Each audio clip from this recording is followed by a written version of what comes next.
Olá, meus queridos leitores do canal Milê! Bem-vindos a mais um vídeo do nosso canal, eu sou a Miriam e hoje nós vamos aí com os comentários de 1 Timóteo capítulo 2. Estamos no nosso grande desafio de leitura aí, um capítulo por dia, hoje é o segundo dia, então 1 Timóteo 2, né?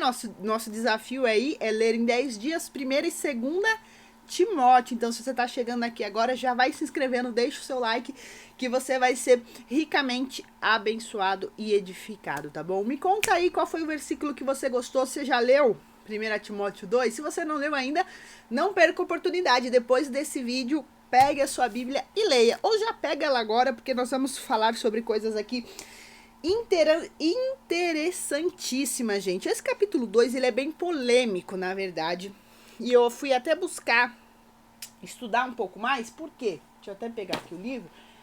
Porque ele fala coisas aqui que são difíceis de interpretar, difícil de entender muitas vezes, né? Eu falei para vocês que eu gosto muito de Timóteo, né? Eu me identifico com Timóteo e eu tenho um livro do pastor Hernandes Dias Lopes, né? Esse livro aqui, ó, já vou até dar referência, ó. 1 Timóteo, né? Ele traz o panorama do livro todo aqui, na verdade. E esse capítulo 2 fala sobre a questão das mulheres e tudo. Eu falei, quer saber? Eu vou pegar o livro, vou ler algumas partes, a gente vai tentar entender o contexto do que o apóstolo Paulo fala, certo? Então, calma aí, gente. Deixa eu pegar uma aguinha aqui. Vocês viram que meus vídeos eu meio que faço ao vivo, né? Eu não corto, eu solto o play e gravo, e eu acho que tem que ser assim, né? Ser o mais natural possível, né? Então, enfim, fechando os parênteses aqui, vamos lá. Gente, esse capítulo 2, ele tem 15 versículos apenas. Eu acredito que ele seja o menor. Ó lá, ele é o menor. O menor de 1 Timóteo. E ele começa aqui falando que nós temos que orar pelas pessoas que estão no poder, pelos reis, né? Ele fala assim, ó, antes de tudo recomendo que façam súplicas, orações, intercessões e ações de graças por todos os homens, pelos reis e por todos aqueles que exercem autoridade. Então nós devemos orar pelas nossas autoridades, mesmo se nós não gostamos, mesmo se talvez nós não concordamos. Aqui não fala, ó, você só ora se você gosta do presidente, se você gosta do prefeito, do governador, do vereador, não, tá falando para orar. Então, essa é a recomendação do apóstolo Paulo, né? Infelizmente nós estamos vivendo né, ainda mais nos dias de hoje, vai ter eleição esse ano, né? As pessoas estão muito, como que eu posso dizer? Talvez intolerantes, né? E às vezes elas só discutem pela política, mas não oram, né? Só discutem, reclamam, falam isso, mas você tá orando? Você tá fazendo alguma coisa, assim, né? Lógico que vai ter a eleição, você vai poder fazer algo, você vai poder votar, mas além de votar, você pode orar, você pode interceder. Então, acho que essa é a primeira reflexão que a gente tem nesse capítulo 2 aqui de 1 Timóteo, que é ore pelos governantes, ore pelas autoridades, né? Eu não gosto de política, né? Mas a palavra fala para nós orarmos, faça o mínimo, né? Não gosto, não falo, nem discuto, tô nem aí pra política e tal. Ok, cada um faz, né, o que quiser da vida, mas a Bíblia, se você é um cristão e segue o que a Bíblia diz, o apóstolo Paulo está né? Lógico, orientando Timóteo primeiro, depois nós, né, a orar.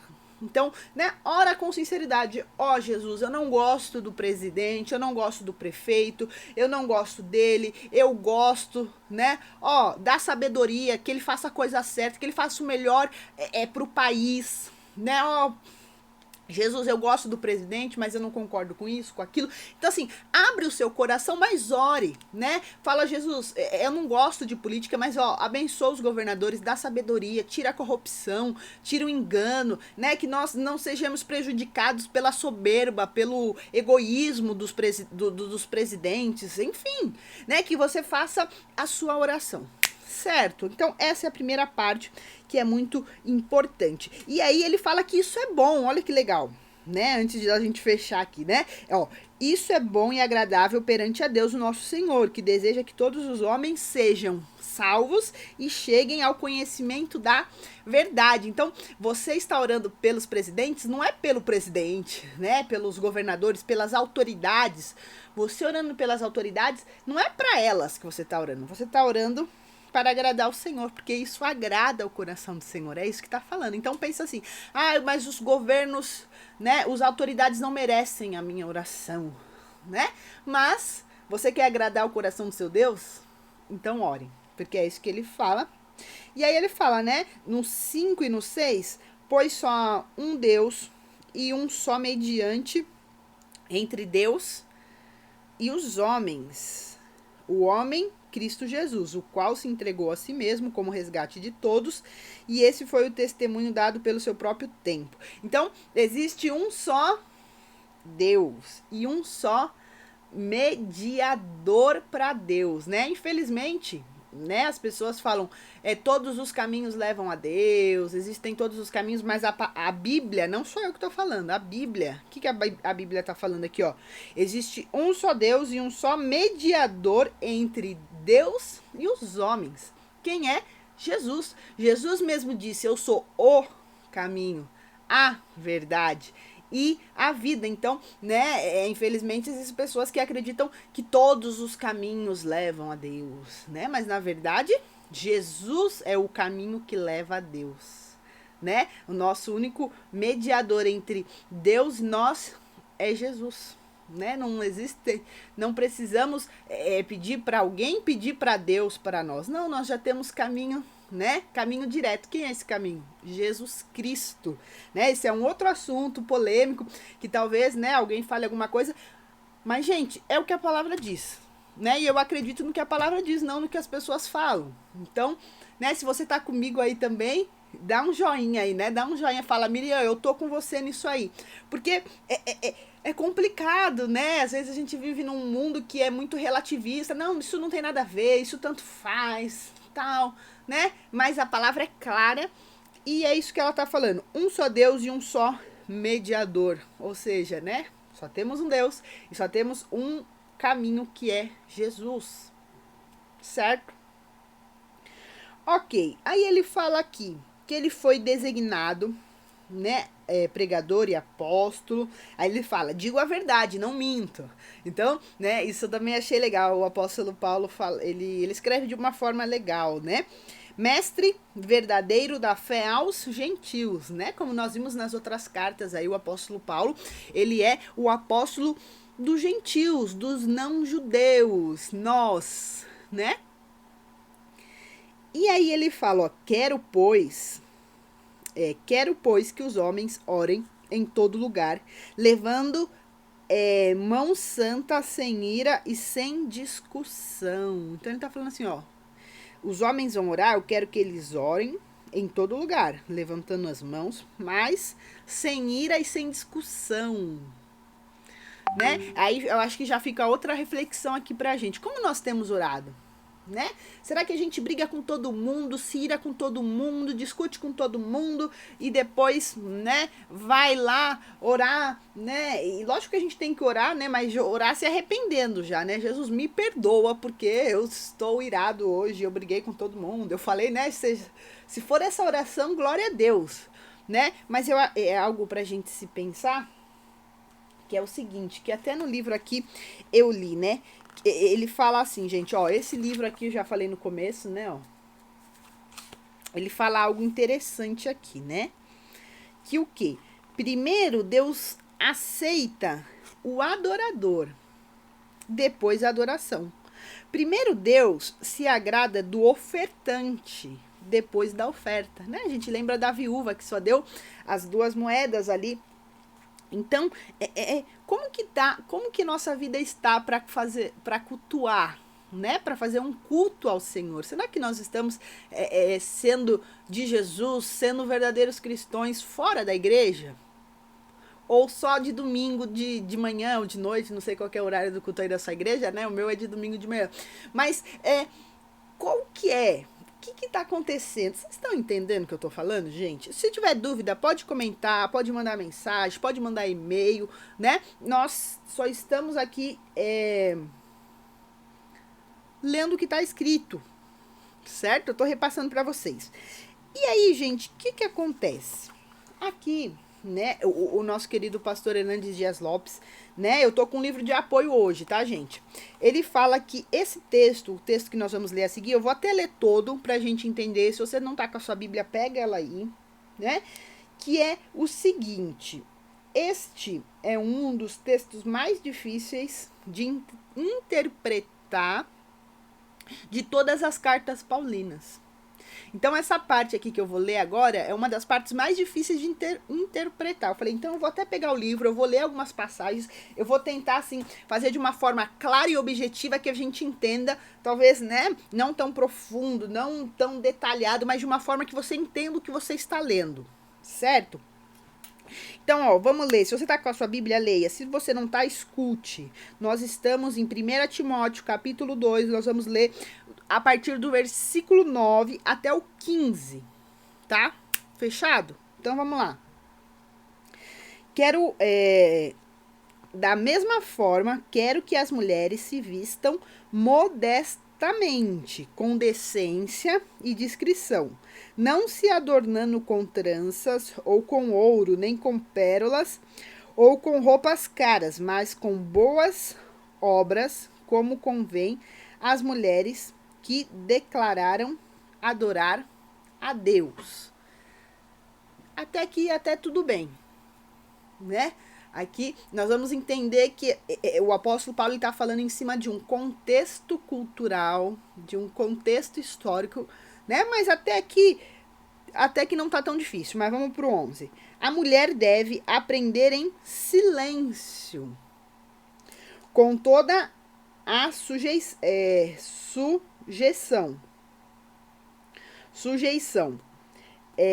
Não permito que a mulher ensine, nem que tenha autoridade sobre o homem. Seja, porém, em silêncio. Aqui ele está falando da questão do culto, tá, gente? Do culto. Porque primeiro foi dado Adão, depois Eva. Adão não foi enganado, mas sim a mulher que, tendo sido enganada, tornou-se transgressora. Então, entretanto, a mulher será salva, dando à luz a filhos, e elas permanecerão na fé, no amor, na santidade, com bom senso. Né? Então, aqui são coisas polêmicas, né? Se nós formos levar a pé da letra aqui, né, que a mulher não pode ensinar, talvez eu não poderia estar aqui no meu YouTube ensinando a Bíblia, né? Então, o que nós temos que entender? Agora eu vou pegar aqui o livro, que ele falou coisas importantíssimas. Que a primeira coisa é o quê? Nós temos que... Ele cita, né, alguns teólogos, algumas pessoas que são entendedores da palavra de Deus. Acho que eu tô meio longe de vocês. Eu sei que eu tô perto, mas parece que eu tô meio longe. Mas enfim, ó. Nós temos que entender que o apóstolo Paulo escreveu isso com o quê? Com o contexto judaico e o contexto grego. Então, ele escreveu isso, né, com a cultura judaica e com a cultura grega. Então, primeira coisa, qual que é o contexto judaico de uma mulher? Eu vou ler para vocês aqui, para não colocar nem tirar. Eu estou com esse livro aqui, ó, na página 64, que diz assim, talvez o vídeo hoje fique um pouquinho longo, mas eu acho que é algo que vale a pena a gente falar um pouquinho, tá bom? Fala assim, ó. A posição da mulher no judaísmo era de inferioridade em relação ao homem. Algumas vezes ela era vista como uma coisa e não como uma pessoa. Pertencia ao pai enquanto solteira e ao marido depois de casada. Um judeu agradecia a Deus todas as manhãs por não ter feito nascer gentil, escravo ou mulher. tá? Esse é o contexto judaico da época que o apóstolo Paulo escreveu 1 Coríntios 2, que está falando das mulheres, ok? Para as mulheres era proibido aprender a ler. Para as mulheres, era proibido aprender a lei. Elas também não participavam dos serviços na sinagoga. Os homens iam na sinagoga para aprender e as mulheres apenas para escutar. As mulheres estavam expressamente proibidas de ensinar nas escolas. Ok? Segunda coisa que nós temos que levar em conta nesse texto, o contexto grego. Então vamos lá, contexto grego. A posição das mulheres na cultura grega era ainda mais aviltante. Olha que palavra, né? Aviltante. Uma mulher grega respeitada levava uma vida de reclusão no lar. Nunca andava sozinha na rua ou nos lugares públicos, nem participava das assembleias. Então, contexto histórico judaico, contexto histórico grego. Então, as mulheres aí eram difíceis a vida das mulheres nessa época, vocês perceberam aqui. Ah, não entendi, Miriam, volta o vídeo um pouco, escuta de novo o que eu li, certo? E aí ele cita o John Stott aqui, né? Que ele fala o seguinte, que para nós entendermos esse texto, nós temos que ter dois princípios. O princípio da harmonia e o princípio histórico. Na verdade, acho que todo o texto bíblico nós temos que entender isso, né? O princípio da harmonia e o do princípio histórico. Então, o que significa princípio da harmonia? Ele fala aqui, ó. A Bíblia não se contradiz. O texto o texto em apreço não pode contradizer a verdade de que a mulher é tão imagem e semelhança quanto o homem, nem pode negar o fato de que a mulher é redimida por Cristo da mesma forma que o homem. Logo, aos olhos de Deus, a mulher tem o mesmo valor e a mesma dignidade do homem. Certo? O que significa, Miriam, o princípio histórico? Aí o que ele fala aqui, ó.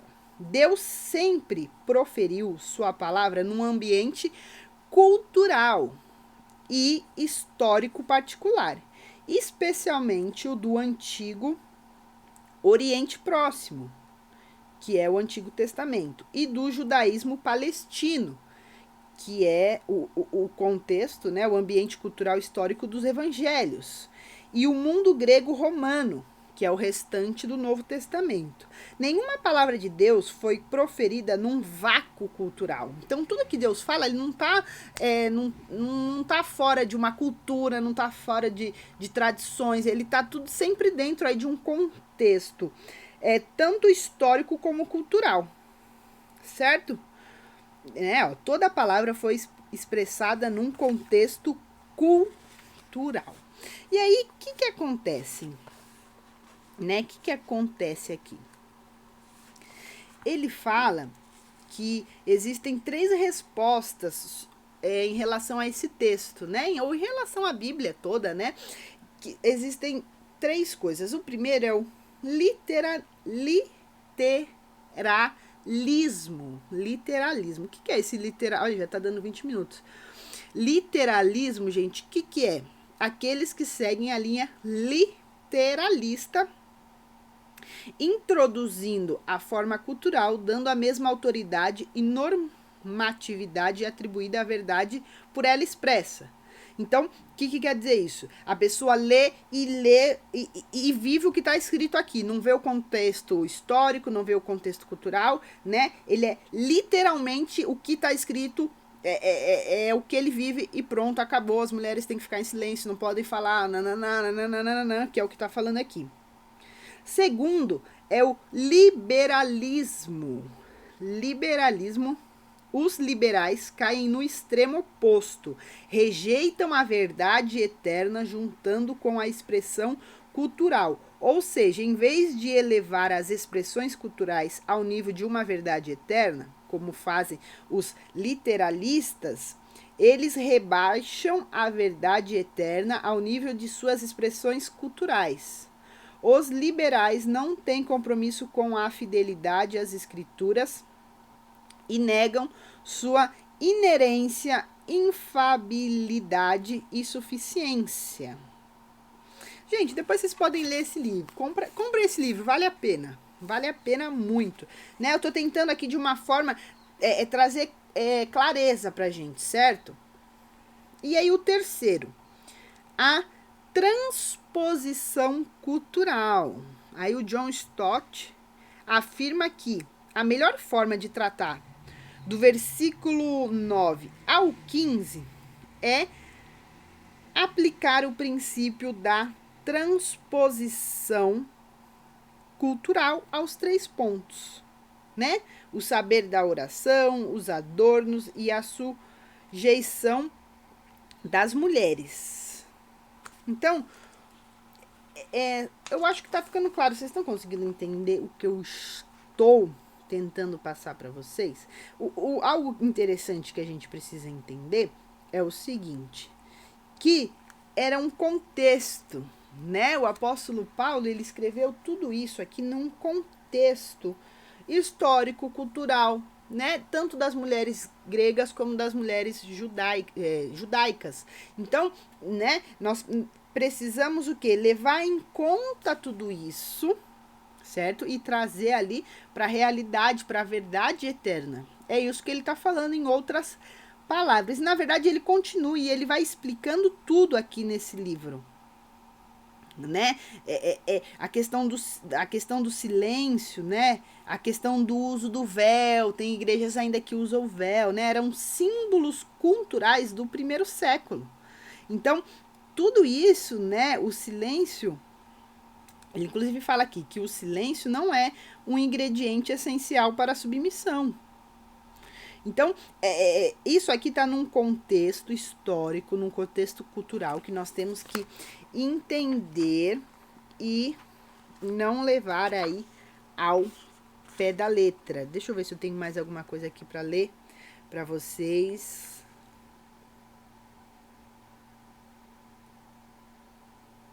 Eu acho que é isso, né? O que a gente tem que entender é que Deus, né? Nós somos, as mulheres são imagem e semelhança do Senhor. Né? Nós somos amadas por Deus, nós temos o mesmo valor, né? E isso aqui era um contexto histórico e ele estava orientando a Timóteo a como proceder no culto deles, com um contexto cultural, com um contexto histórico. É isso. Certo? Lógico que as mulheres têm que se vestir com decência, né? Eu acredito que também ele para ter até uma ordem no culto, né? Na questão de um fala, outro não fala, né? Mas Deus aí tem vários textos onde, né, tem a Áquila e Priscila, né? Priscila ajudava o apóstolo Paulo. Se a gente for falar de tantas mulheres que ensinavam, que ajudavam, né? Nós vamos aí ficar meia hora nesse vídeo. Mas esse é o contexto histórico. Miriam, quero saber mais. Porque na verdade, gente, ele continua falando aqui, ó, né? Não vai dar para mim ler tudo. Se vocês gostariam que eu lesse, a gente pode até fazer um outro vídeo em relação a esse tema. Tá, ó, porque são muitas coisas, ó. São umas 10 não, né? 1, 2, 3, 4, 5. 5 que são frente e verso, né? Então aqui são umas 10 páginas falando sobre esse assunto. Então, Miriam, gostei, compra esse livro, gente. Em algum lugar você acha aí no Google, digita aí, né? Ó, 1 Timóteo, o apóstolo, a sua vida, a sua obra. Comentários expositivos. Do nosso querido pastor Hernandes Dias Lopes. Mas algo que a gente precisa entender é que tudo que está escrito na Bíblia tem um contexto histórico, tem um contexto cultural, e nós precisamos entender e trazer a verdade de Jesus Cristo, a verdade eterna. É isso, fechado. Desculpa aí que passou um pouco do tempo, mas ficou com dúvida, ainda não conseguiu entender direito? Comenta, envia um e-mail para mim, enfim, estamos aí para ajudar. Eu espero ter clareado um pouco. E essa visão você pode usar em todos os textos, não só nesse, né? Porque às vezes, não entendi o que está escrito aqui, o que ele quis dizer com isso? Gente, vamos, qual que é o contexto histórico? Qual que é o contexto cultural? O que o apóstolo, né, ou o escritor do livro, né, o que ele está querendo dizer? Por que ele está falando isso? Qual que era a cultura deles? Nós temos que fazer perguntas pro texto para a gente entender, gente. Certo? Né? Eu acho que hoje eu fui até mais profundo aí. Mas é isso. Um beijo no seu coração. A gente se vê amanhã com o capítulo 3, tá bom? Um beijo no seu coração e tchau.